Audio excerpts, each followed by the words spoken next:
Dire mo sisuroy sa ta kay minga man kayo. Tanaw-tanaw taning laod kasi makita na to atong mga kalab life dire. Yan na pa usa dire ginoktok da. Mga gibuhagan. Da. Minga man jamo wa man tayo makita nga isda. Sisuroy na tanay.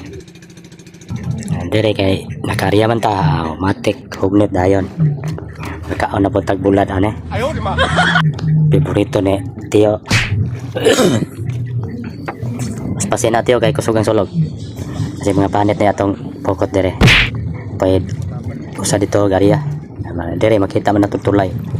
Tulay ito sa lunahan to ah. Pusing ko kariyo. Pili ko klaro to. Tulay. Matik na. Ako tinood jot. Galuya man silang kabiraw pokot tapos usa gang singisi oh. Puro amigo. Plus 2 kuno. So na basketball. Plus 2 man. Ang usa oh, inoktok kay gamay ra kuno kayo. Ora kabot sa kilo. Atong libahon kay masay nanapot. Masay nani sa unahan. Kapalit na tagbulad ani nga pinikas. Wala mo sabot. Nah ada ay. Katigam na po ta dire kay daghan po ning isda ning unahan siguro. Kaya ako man gisalom gud gikan. Kini sabod man yang humon sa pukot. Na po magtabi sayang laway nato ani kay makakaon na tag isda nginonon. Perteng mingawa makaraginot na lang tag isda ani. Bala ginagmay basta kanonay.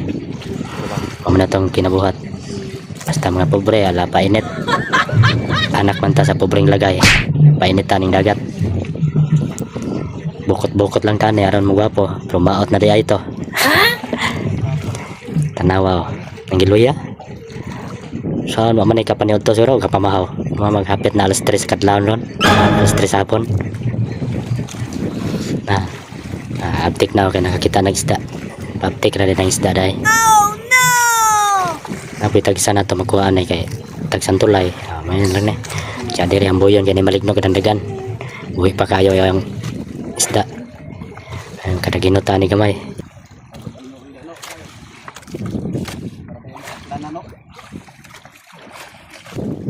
Balik na matagpusing.